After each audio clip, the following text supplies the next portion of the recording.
Se você for fã de zumbis, ou mesmo se você tiver medo de zumbis, mas estiver disposto a conhecer uma abordagem diferente de zumbis, Queens of the Dead está em exibição nos cinemas brasileiros e tem a direção de nada mais, nada menos do que Tina Romero, que é a filha do George Romero, a pessoa que criou a ideia do zumbi, que vem sendo explorada desde então dentro do cinema estadunidense a partir de A Noite dos Mortos-Vivos. Só que Tina Romero deu um toque pessoal nessa história e analisou o apocalipse zumbi a partir de uma festa queer. Então, o filme é bem bacana, é bem divertido, é bem diferente das abordagens zumbis que você já deve ter visto. É como ela disse, é um glam gore. E você vai conhecer tudo sobre o processo na entrevista que eu tive com a Tina Romero. Assiste aí. Nice to meet you too. Thank you for having me. My pleasure. Thank you for being here. And congratulations for Queens of the Dead. My name is Márcio Salem. I'm speaking from Brazil. Hi, thank you for watching the film and for speaking with me today. I'm so excited that the film is having its Brazilian release. So cool. Yeah, it's great. I'm a huge horror fan, and Okay. fantasy cinema, especially horror, can be as fluid and flexible as identity and sexuality. Yes, it can. Yeah. Can, definitely can. At what point did you realize you were ready to engage with your father's legacy while also imprinting your own personality onto the zombies? Wow, so beautifully said. What a beautifully articulated question. Ah, thank you. I never thought I would touch the zombie genre. I think the younger part of me, all through film school, growing up, people would always say, "Don't you want to make a zombie film?" And I would say, "No, no, no, I want to make gender swapped Peter Pan, or I want to make a musical." And because my sensibility is very, I call myself an edgy cheeseball. Yeah, I tell people I sat on a zombie's lap before I met a mall Santa. I grew up watching Pippi Longstocking and 80s Disney and Bye Bye Birdie. And then I would walk to the bathroom past a horrifying movie poster or like Fluffy's bleeding crate from Creepshow. Like the visuals in my life as a kid were very a strange mashup of dark and light. And I think that that's sort of at the core of who I am as an artist. And anyway, people would always say, "Don't you want to do a zombie film?" I would say, "No, no, no." But then many years after film school, I spent DJing in the queer nightlife scene as DJ Trix. She wears a mask and a wig, and she's has a whole alter ego persona. And it's in these spaces that I really came of age as a person and as a DJ. And I there was this one party that I did a lot, and there was a big drama that happened, and someone posted a manifesto that begged the question, when will the queer community stop devouring its own? And it just like hit me right then and there. I said, holy shit, this is exactly how I would tackle the zombie genre. I would look at it through the lens of queer nightlife in New York City because I felt that this was the perfect way for me to take my father's monster and introduce it into a world that I know very well. Because that was what was important to me is I didn't want to touch zombies if I was going to try to be him. I needed to tell my own story, a story that I could tell with people in it that I knew. And so I had the chance to talk to him about it. I pitched him the concept and he said, great, run with it. Sadly, he passed away pretty quickly after that. And he never got to read a script. But something about losing him really reignited the fire underneath me to get it done because I felt, there were so many years in between his films. So his films act as these beautiful time capsules for what was going on at the time. And so I felt almost a sense of responsibility to keep the Romero zombie alive in 2025, to like usher it into today. And because, I think there's something so wonderful about the Romero zombie. And I wanted to keep the zombie rules traditional Romero, no running. One shot to the brain takes out the monster, one bite turns you. I, of course, added this little bit of mythology about them responding to their devices, which I feel he set up in Day of the Dead with Bub.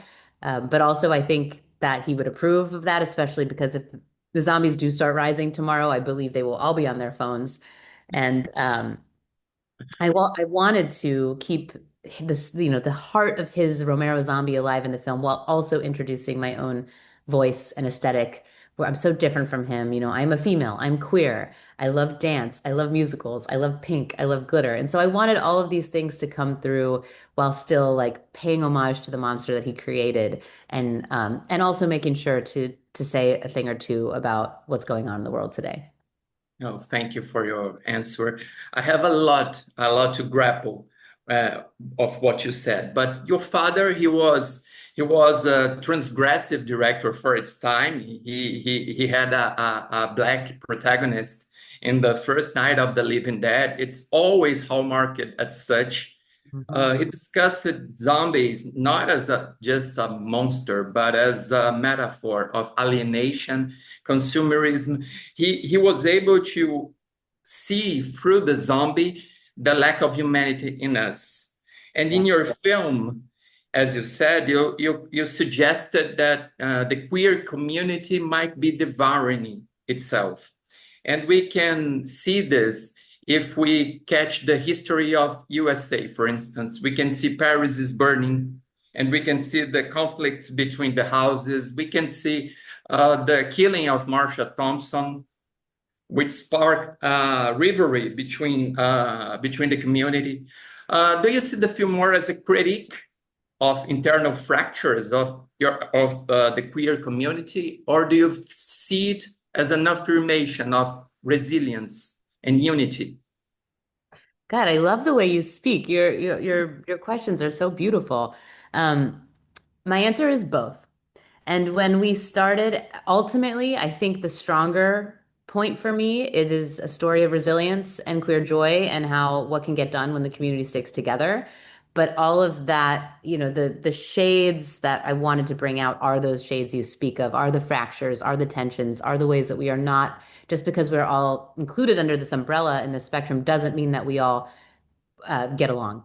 And there's all kinds of tensions that take place between the different identity groups, and of course, like with ageism and young and old, and intergenerational hangs and relationships are so important in the queer community. And I think that we're losing that a little bit. And I think in general right now we're losing our humanity because of big tech, because of these phones, and now because of AI. And so I think that there's like more than ever, there's so much room to explore the loss of humanity, and what better way to do that than through this monster of the zombie, or this creature of the zombie.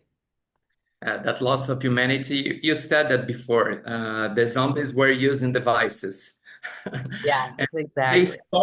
you sort of materialize the brain rot, which Yes. we discuss nowadays. Yeah, we talk about brain rot, how we are involving. We're Yeah. not evolving. We are, I don't know what's happening with us. I And that actually think that this is kind of like the real zombie. This is a zombie, this thing.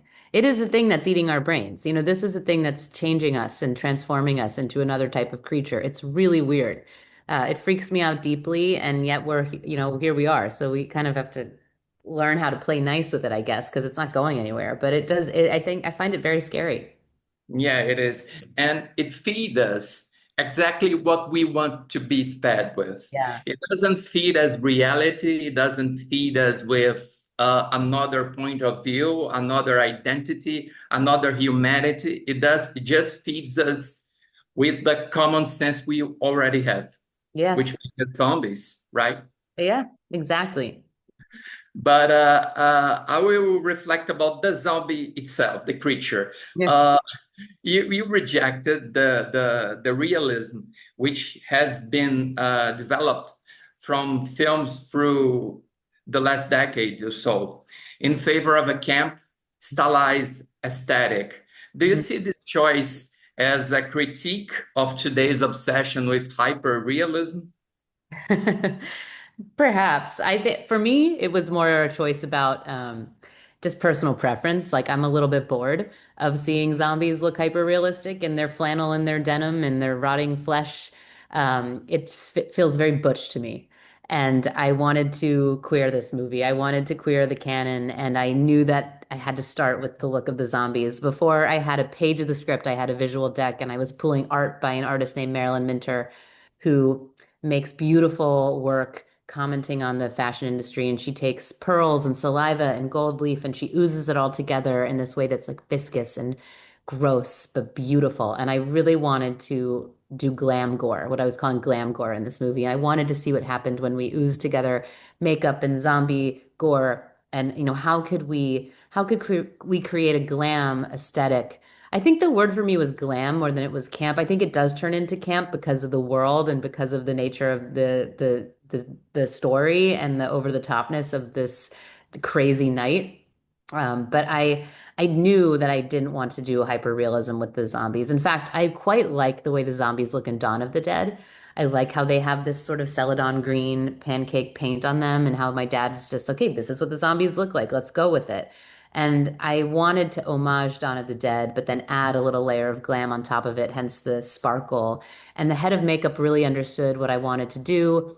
She made sure to add for our zombie Lone Ranger masks, she made sure we had extra brow room so that we could have fabulous glam eyeshadow look on top of the zombie makeup. And it felt important to me for in this world of queer nightlife, that the zombies reflect that world. These are freshly dead zombies. They're going out on Saturday night like fashion. They're not wearing denim. They're not wearing flannel. They are, in their going out looks. And so I wanted to have fun with how the zombies look in this world because this world called for it. And I'm happy you are happy with it, because at the same time it is I'm scared when, for instance, a mother shows its baby, which is a zombie. At the same time, I feel like, and this is not derogatory, I promise you, I feel like Yeah. I'm watching Plants versus Zombies. You Oh, know good. that Yes. that, Yeah.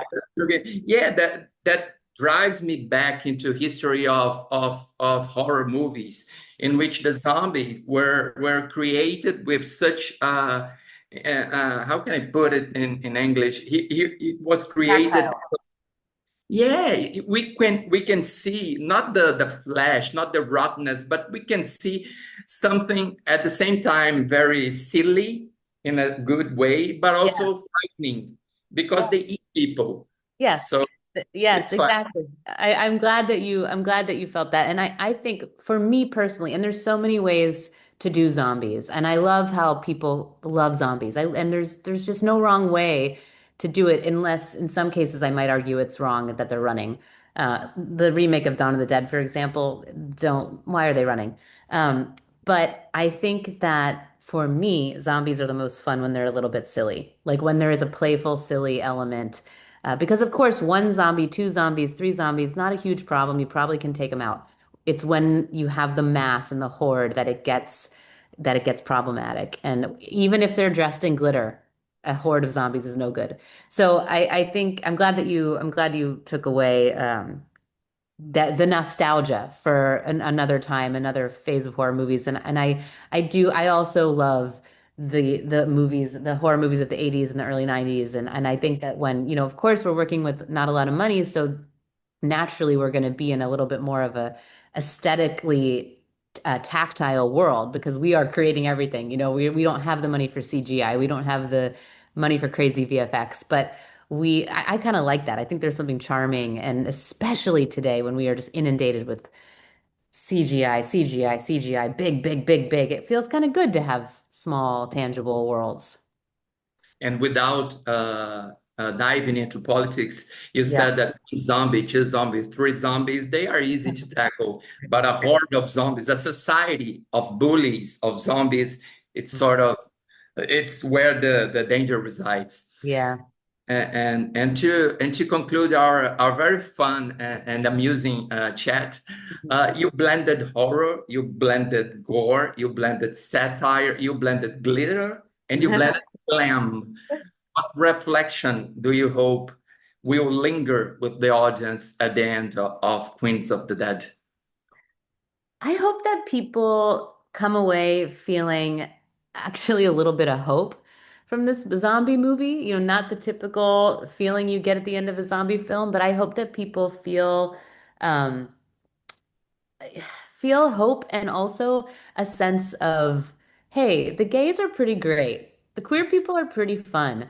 I hope that I've invited people into this queer world without alienating audiences that don't know this world. That's really what I wanted to do. I wanted to invite people in because the zombies are can speak to everybody, and I'm hoping that maybe people who love zombies will come into this movie and also walk away feeling charmed by the queer characters in this film, and maybe like thinking a little bit more carefully about like what they say about queer people, and how they maybe reconsidering whether they would go to a drag show or not. Like I think that there's so much of the tension in the world comes from just us not having enough experience one-on-one with each other and not having enough conversation face to face and just a lack of experience and common understanding. And so we fight online and we fight over the phone, but we don't actually step into each other's shoes or into each other's worlds. And like, have you ever talked to a trans person? Have you ever talked to a drag queen?